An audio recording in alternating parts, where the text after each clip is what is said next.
Shalom saudara-saudara yang dikasihi oleh Tuhan Yesus Kristus. Selamat malam semuanya. Kembali pada malam hari ini kita akan mendengarkan sebuah renungan singkat. Sebelumnya mari kita berdoa terlebih dahulu kepada Tuhan. Mari kita bersatu di dalam doa.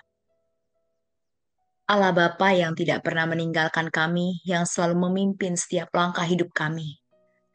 Kami mengucap syukur kepadamu di dalam berbagai peristiwa yang kami alami sepanjang hari. Kami pada saat ini kembali diberikan kesempatan untuk merenungkan firman Tuhan.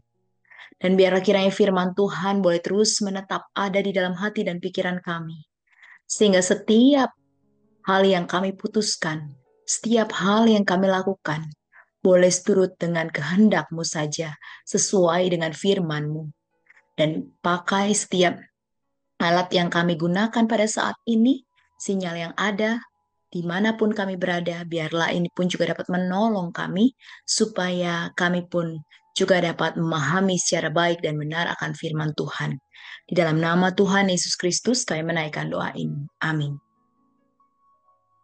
Shalom saudara-saudara yang dikasih oleh Tuhan Yesus Kristus. Pada saat ini kita memiliki tema ciri spiritualitas yang sehat, berpihak pada kebenaran dan keadilan. Bacaan kita dari Kejadian pasal 6, ayat yang ke-9. Kejadian pasal 6 ayat yang ke-9 mengatakan kepada kita, inilah riwayat Nuh. Nuh adalah seorang yang benar dan tidak bercela di antara orang-orang sezamannya. Dan Nuh itu hidup bergaul dengan Allah. Dan saudara-saudara, kembali ayat tersebut dikuatkan di dalam pasal 7 ayat yang pertama, bahwa Nuh merupakan pribadi yang berkenan di hadapan Tuhan. Lalu berfirmanlah Tuhan kepada Nuh, masuklah ke dalam bahtera itu engkau dan seisi rumahmu, sebab engkaulah yang kulihat benar di hadapanku, di antara orang zaman ini. Saudara-saudara, bicara soal keadilan, bagaimana kita memahami keadilan? Apakah keadilan itu kita memahaminya 50%, 50%, bagian yang sama untuk setiap orang? Padahal setiap orang punya kebutuhan yang berbeda-beda. Dan bicara soal keadilan, bicara soal kebutuhan itu dapat terpenuhi sesuai. Bukan bicara soal jumlahnya. Ya, saudara-saudara, seorang yang bernama Albert Einstein, mungkin setiap kita pernah tahu akan nama ini, ia mengatakan bahwa dalam masalah kebenaran dan keadilan tidak ada perbedaan antara masalah besar dan kecil. Karena masalah yang menyangkut perlakuan terhadap orang semuanya sama.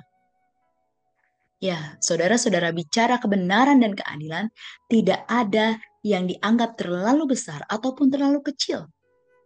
Karena bicara soal kebenaran dan keadilan, ini berlaku sama terhadap semua orang. Dan tentunya berlaku sama di dalam peristiwa yang terjadi. Lalu bagaimana kita menjalani keadilan dan kebenaran di dalam keseharian kita, menghidupi nilai-nilai firman Tuhan, bukan menurut pandangan diri sendiri maupun orang lain. Setiap kita punya pandangan akan sebuah peristiwa, akan sebuah kejadian, tetapi yang kita gunakan, marilah nilai-nilai firman Tuhan yang kita hidupi. Karena bisa saja pandangan diri sendiri maupun pandangan orang-orang di sekitar kita keliru, tidak sesuai dengan kebenaran maupun keadilan. Ya, saudara-saudara, setiap kita yang punya hubungan semakin dalam dengan Tuhan, semakin membuka kepekaan untuk mengenal maksud Allah, agar manusia hidup dalam keadilan dan kebenaran. Karena keadilan dan kebenaran saling terkait satu dengan yang lain. Dan kiranya ini juga kita terapkan di dalam kehidupan keluarga kita, di dalam relasi-relasi kita bersama dengan orang lain.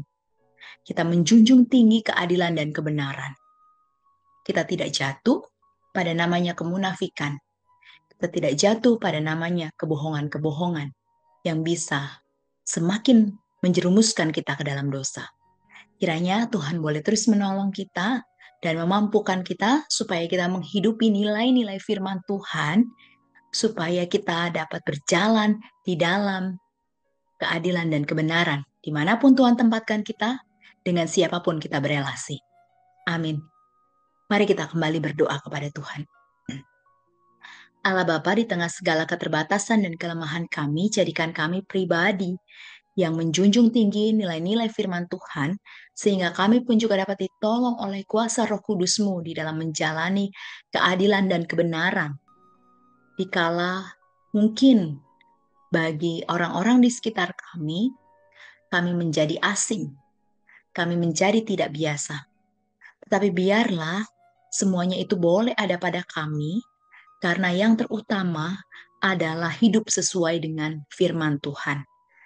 Dan biarlah kiranya Tuhan yang boleh terus menolong kami di tengah segala situasi hidup kami. Di dalam nama Tuhan Yesus Kristus, kami menaikkan doa ini. Amin.